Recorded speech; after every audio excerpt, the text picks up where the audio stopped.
اعوذ باللہ من الشیطان الرجیم بسم اللہ الرحمن الرحیم ان اللہ عنده علم الساعة وینزل الغیث ویعلم ما فی الارحام وما تدری نفس ماذا تکسب غدا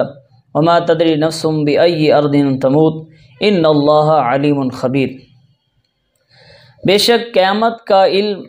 اللہ ہی کے پاس ہے، وہی بارش نازل فرماتا ہے اور وہی از خود جانتا ہے کہ ماؤں کے رحموں میں کیا ہے، اور کوئی از خود نہیں جانتا کہ وہ کل کیا کرے گا، اور کوئی شخص از خود نہیں جانتا کہ وہ کس جگہ مرے گا۔ بے شک اللہ ہی بہت جاننے والا، سب کی خبر رکھنے والا ہے۔ اس میں 5 علوم کا اللہ رب العزت نے تذکرہ فرمایا ہے کہ یہ 5 علوم ایسے ہیں جن کا علم صرف اللہ رب العزت کے پاس ہے، اور اللہ رب العزت کے علاوہ اس کا علم کسی کے پاس نہیں۔ ابن عمر رضی اللہ تعالی عنہ فرماتے ہیں، یہ صحیح بخاری کی روایت نمبر 4697 اور مسند احمد کی روایت نمبر 5133 ہے۔ اسی طرح یہ مسند احمد کے اندر 22882 نمبر حدیث بھی ہے اسی ضمن کے اندر، اور اسی طرح کی ایک روایت ہے۔ اسی طرح مصنف ابن ابی شیبہ کے اندر 31718 نمبر یہ روایت موجود ہے، اسی مضمون کی روایت ہے۔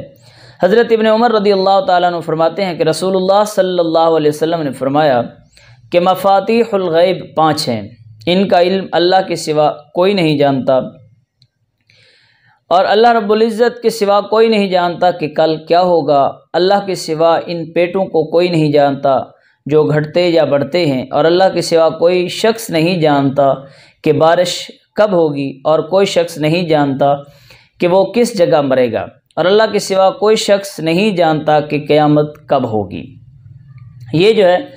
وہ 5 علوم ہیں جن کے اللہ رب العزت نے قرآن مجید کے اندر نفی فرمائی، اور ان احادیث کے اندر بھی نفی فرمائی جو ابھی آپ کے سامنے میں نے بیان کی۔ اب اس آیت کا شان نزول کیا ہے کہ معالم التنزیل کے اندر اور الجامع لاحکام القرآن اور تفسیر روح المعانی، تفسیر روح البیان کے اندر اس آیت کی تفسیر کے اندر لکھا ہے کہ یہ آیت جو ہے دیہاتیوں کے بارے میں نازل ہوئی۔ انہوں نے نبی رحمت صلی اللہ علیہ وسلم کی خدمت میں آ کر عرض کی کہ قیامت اور اس کے متعلق سوال کیا، اور کہا کہ ہماری زمین جو ہے وہ قحط زدہ ہے، بارش کب نازل ہوگی، اور میں نے اپنی بیوی کو حاملہ چھوڑا ہے، اس کے ہاں بچہ کب پیدا ہوگا،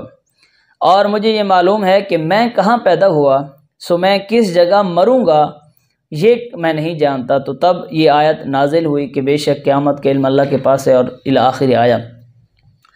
اب اللہ رب العزت نے ان 5 علوم کی مخلوق سے نفی فرمائی۔ اس کا محمل کیا ہے، اور مفاتیح الغیب کا معنی میں نے ابھی آپ کے سامنے رکھا کہ وہ 5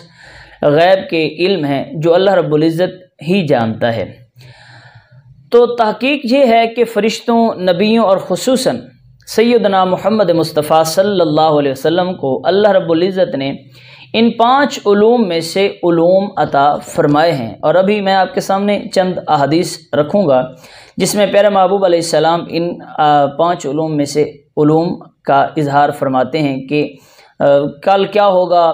کوئی انسان کہاں مرے گا، اس کے بارے میں بھی پیارے محبوب علیہ السلام بیان فرماتے ہیں، اور دیگر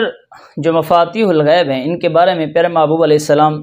احادیث کے اندر تذکرہ فرمائیں گے۔ تو اس کا محمل یہ ہے کہ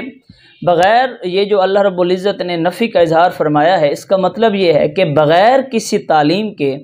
اور بغیر کسی واسطے کے ان 5 چیزوں کا علم اللہ عز و جل کے ساتھ خاص ہے۔ اللہ رب العزت کا یہ خاصہ ہے کہ بغیر کسی کے بتائے اور بغیر کسی واسطہ کے وہ ان چیزوں کو جانتا ہے، لیکن جب انہی کی نسبت، ان 5 علوم کی نسبت، 5 غیوب کی نسبت انبیاء، فرشتوں اور پیارے محبوب علیہ السلام کے ساتھ ہوتی ہے تو وہ بغیر کسی واسطے اور بغیر کسی سکھائے نہیں ہوتی، بلکہ وہ اللہ رب العزت کی طرف سے عطا ہوتی ہے، جو اللہ رب العزت فرشتوں کو، نبیوں کو اور خصوصاً محبوب علیہ السلام کو عطا فرماتا ہے۔ تو یہ اس کا محمل ہے، گزشتہ ویڈیو کے اندر بھی میں نے یہ عرض کی تھی کہ اگر ہم مطلقاً پیارے محبوب علیہ السلام کی طرف سے علم غیب کا انکار کرتے ہیں تو پھر آیات کے اندر تعارض آتا ہے، احادیث کے اندر تعارض آتا ہے۔ تو تعارض کو ختم کرنے کے لیے پیارے محبوب علیہ السلام کے ساتھ جو علم غیب ہے وہ عطائی کا ذکر کیا جاتا ہے، اور اللہ رب العزت کا جو علم غیب ہے وہ ذاتی کا تذکرہ کیا جاتا ہے، ٹھیک ہے۔ اور اسی طرح ایک اس کی اور وجہ ہے کہ اللہ رب العزت نے یہ جو نفی فرمائی ہے اس کا یہ مطلب ہے کہ ان 5 علوم کی ہر جزئی کو صرف اللہ رب العزت کی ذات جانتی ہے، ہر جزئی کو کوئی نہیں جانتا۔ جس کا جتنا زیادہ مرتبہ ہے اللہ رب العزت نے اس کو اتنا زیادہ علم عطا فرمایا ہے، لیکن اس کی ہر جزئی پر جس کا علم محیط ہے وہ صرف اللہ رب العزت کی ذات ہے۔ اب بارش کا جو ہے اللہ رب العزت نے نفی فرمائی ہے اس آیت کے اندر، تو اس کا کلی طور پر علم جو ہے وہ صرف اللہ رب العزت کی ذات کو ہے، اور جزئی طور پر اللہ رب العزت نے اس کا جو علم ہے وہ حضرت یوسف علیہ السلام کو بھی عطا فرمایا، جیسے یہ سورہ یوسف کی آیت نمبر 49 ہے، ثم یأتی من بعد ذلک عام فیہ یغاث الناس وفیہ یعصرون، اس کے بعد جو سال آئے گا اس میں لوگوں پر خوب بارش نازل کی جائے گی، اور اس سال انگور کا رس بھی خوب نچوڑیں گے۔ اور یہ حضرت یوسف علیہ السلام جو ہے آئندہ بارش کے نزول کا علم دے رہے ہیں، بتا رہے ہیں کہ آئندہ بارش ہوگی۔ تو جزئی طور پر اللہ رب العزت نے اس جو غیب ہے اس کا علم انبیاء کو بھی دیا۔ اسی طرح پیارے محبوب علیہ السلام نے بھی اس کا تذکرہ فرمایا کہ بارش کب نازل ہوگی، اس کا اظہار فرمایا۔ یہ مسند احمد کی روایت نمبر ہے 7554۔ حضرت ابو ہریرہ رضی اللہ تعالی عنہ اس حدیث کے راوی ہیں، وہ فرماتے ہیں کہ رسول اللہ صلی اللہ علیہ وسلم نے فرمایا کہ اس وقت تک قیامت واقع نہیں ہوگی جب تک کہ اتنی زبردست بارش نہ ہو جس سے کوئی پختہ بنا ہوا گھر محفوظ رہے گا نہ خیمہ۔ تو یہ حدیث صحیح ہے۔ تو یہ دیکھیں پیارے محبوب علیہ السلام نے بھی بارش کا اظہار فرمایا، بارش کے علم کا اظہار فرمایا کہ اللہ نے مجھے بھی جزوی طور پر علم عطا فرمایا ہے بارش کا۔ اسی طرح جو ہے ماؤں کے رحموں کے اندر کیا ہے اس کا ذکر تو اللہ رب العزت ارشاد فرماتا ہے کہ خصوصاً خاص طور پر کلی علم جو ہے وہ اللہ رب العزت کی ذات کے ساتھ ہے، لیکن جزئی طور پر اللہ رب العزت نے انبیاء کو بھی اس کا ذکر فرمایا۔ جیسے حضرت فرشتوں نے حضرت ابراہیم علیہ السلام کو حضرت اسحاق کی بشارت دی اور حضرت سارہ کے پیٹ میں لڑکے کی خبر دی، حالانکہ وہ پیٹ کے اندر ہے لیکن فرشتے اس بات کو جانتے ہیں۔ جیسے سورۃ الذاریات کی آیت نمبر 28 کے اندر اللہ رب العزت ارشاد فرماتا ہے، قالوا لا تخف وبشروه بغلام علیم، فرشتوں نے کہا کہ آپ مت ڈریں اور ان کو علم والے لڑکے کی بشارت دی، یعنی اللہ رب العزت نے فرشتوں کو بھی اس بات کا علم دیا کہ حضرت سارہ کے پیٹ کے اندر لڑکا ہے۔ اسی طرح آل عمران کی آیت نمبر 39 کے اندر جو ہے فرشتوں نے حضرت زکریا کو حضرت یحییٰ کی بشارت دی۔ اسی طرح حضرت جبریل نے حضرت مریم کو پاکیزہ لڑکے کی بشارت دی سورہ مریم کی آیت نمبر 19 کے اندر۔ تو یہ جو ہے اللہ رب العزت نے فرشتوں کو بھی اس کا علم عطا فرمایا ہے۔ اسی طرح پیارے محبوب علیہ السلام نے بھی اس بات کا ذکر فرمایا کہ اللہ نے مجھے بھی اس کا جزوی طور پر علم عطا فرمایا۔ سنن ابن ماجہ کی روایت نمبر 3923 اور مشکات المصابیح کی روایت نمبر 6180 ہے۔ پیارے محبوب علیہ السلام نے اس بات کی بشارت دی کہ حضرت فاطمۃ الزہرا رضی اللہ تعالی عنہ کے ہاں حضرت حسن رضی اللہ تعالی عنہ کی پیدائش ہوگی۔ اب وہ روایت آپ دیکھ سکتے ہیں۔ اسی طرح حضرت ابوبکر صدیق رضی اللہ تعالی عنہ نے بھی اس بات کی بشارت دی کہ میرے ہاں جو ہے وہ ایک بیٹی پیدا ہوگی۔ اس روایت کو دیکھ لیجئے، موطا امام مالک کی روایت نمبر 1503 ہے۔ تو حضرت ابوبکر صدیق رضی اللہ تعالیٰ عنہ نے بھی اس بات کا اظہار فرمایا۔ تو اللہ رب العزت نے جزوی طور پر اس کا علم انبیاء کو، فرشتوں کو اور صحابہ رضوان اللہ علیہ مجمعین میں سے چند کو علم عطا فرمایا۔ اسی طرح اللہ رب العزت نے جو ہے کل کا اور آئندہ آنے والے واقعات کا ذکر فرمایا کہ کل کیا ہوگا۔ حضرت یوسف علیہ السلام کو بھی اللہ نے اس کا علم عطا فرمایا، جیسے سورہ یوسف کی آیت نمبر 47 اور 48 کے اندر اللہ رب العزت نے حضرت یوسف علیہ السلام کو یہ علم عطا فرمایا، اور حضرت یوسف علیہ السلام نے یہ بتایا کہ اگلے 7 سال کیا ہوگا اور اس کے بعد کیا ہوگا، یعنی یہ خبریں جو ہیں حضرت یوسف علیہ السلام نے دیں۔ اسی طرح حضرت عمر رضی اللہ تعالیٰ عنہ، صحیح بخاری کی روایت نمبر 3192 ہے، حضرت عمر فرماتے ہیں کہ پیارے محبوب علیہ السلام ایک مقام پر کھڑے ہوئے اور ہم کو ابتدائی خلق سے لے کر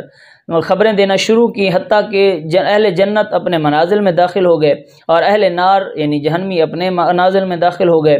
جس نے یاد رکھا اس نے یاد رکھا اور جس نے بھلا دیا اس نے بھلا دیا۔ یعنی اس حدیث کے اندر بھی پیارے محبوب علیہ السلام آنے والے واقعات کی خبر دے رہے ہیں، قیامت تک کے لیے جو واقعات ہیں اور قیامت کے بعد کے جو واقعات ہیں ان کا بھی تذکرہ محبوب علیہ السلام بیان فرما رہے ہیں۔ تو اگر اس کو مطلقاً رکھتے ہیں جو ابھی آیات آپ کے سامنے رکھی ہیں، تو پھر آپ دیکھیے ان احادیث کا کیا معنی کریں گے؟ جو اللہ رب العزت نے انبیاء کو غیب کے پر مطلع کرنے کے لیے آیات نازل کی، ان کا کیا کریں گے؟ تو ان کا محمل وہی ہوگا جو میں نے آپ کے سامنے رکھا کہ بلا واسطہ اور بغیر کسی تعلیم کے ان چیزوں کو کوئی نہیں جانتا، اور اللہ رب العزت جس کا جتنا مرتبہ ہے اس کو ان میں سے چند جزیات سکھا دیتا ہے۔ مرنے کی جگہ اب جو ہے وہ دیکھ لیجیے، اللہ رب العزت ارشاد فرماتا ہے کہ کوئی کہاں مرے گا کوئی نہیں جانتا۔ حضرت یوسف علیہ السلام نے ارشاد فرمایا آیت نمبر 41 کے اندر، حضرت یوسف علیہ السلام نے وہ جو 2 آدمیوں نے آپ سے تعبیر پوچھی تو آپ نے ان میں سے ایک کو بتایا کہ اسے پھانسی دی جائے گی، یعنی آپ کو علم تھا نا کہ اسے تختہ دار پر جو ہے موت آئے گی۔ اسی طرح جو ہے پیارے محبوب علیہ السلام نے بھی اس بات کی خبر دی کہ کوئی کل کہاں مرے گا۔ صحیح مسلم کی روایت نمبر 2873 اور سنن النسائی کی روایت نمبر 2073 ہے۔ پیارے محبوب علیہ السلام نے مقتولین بدر کے متعلق یہ ارشاد فرمایا تھا کہ کوئی کل کہاں مرے گا، آپ نے ہر انسان کا نام لے کر اس کی جگہ کی نشاندہی کی، تو اللہ رب العزت نے آپ کو اس کا علم عطا فرمایا، اور یہ جو ہے اللہ رب العزت کی عطا سے ہے۔ اسی طرح قیامت کا علم جو ہے وہ بھی پیارے محبوب علیہ السلام نے قیامت کی علامات بتائیں کہ قرب قیامت میں امام مہدی کا ظہور ہوگا۔ سنن ابو داؤد کی حدیث نمبر 4290 ہے، اور پیارے محبوب علیہ السلام نے صحیح مسلم کے اندر 854 ہے۔ تو اس میں اللہ رب العزت کے پیارے محبوب علیہ السلام نے قیامت کی بے شمار نشانیاں بیان فرمائی ہیں، تو وہ بغیر علم کے تو نہیں تھی، وہ آئندہ کے واقعات اور قیامت کے بارے میں پیارے محبوب علیہ السلام نے تقریباً ہر چیز کی نشاندہی فرمائی، قیامت کب آئے گی، کیسے آئے گی، قیامت سے پہلے کیا ہوگا، اور قیامت کے بعد کے مناظر بھی پیارے محبوب علیہ السلام نے چند بیان فرما دیے۔ تو پیارے محبوب علیہ السلام کے جو اللہ رب العزت نے اپنے ساتھ یہ جو علم کو خاص فرمایا ہے، یہ ذاتی یعنی بغیر کسی سکھائے اور بغیر کسی واسطہ کے صرف اللہ کا خاصہ ہے، اور جب انہی جزیات کا علم پیارے محبوب علیہ السلام کو اللہ نے عطا فرمایا یا دیگر انبیاء کو یا فرشتوں کو اللہ نے عطا فرمایا، تو وہ جو علم ہے اس کے منافی نہیں ہے، بلکہ یہ پیارے محبوب علیہ السلام کی ایک آپ صفت سمجھ لیں، پیارے محبوب علیہ السلام کو خاصہ سمجھ لیں، یا فرشتوں کو اللہ رب العزت نے ان جزیات میں سے جزوی علم عطا فرمایا، اور جس کا جتنا زیادہ مرتبہ تھا اللہ نے اسے اتنا زیادہ علم ضرور عطا فرمایا ہے۔ تو ان احادیث کو دیکھ لیجئے یا آیات کو دیکھ لیجئے تو اس سے ثابت ہوتا ہے کہ پیارے محبوب علیہ السلام کو بھی مفاتیح الغیب کی جزیات کا علم عطا کیا گیا تھا۔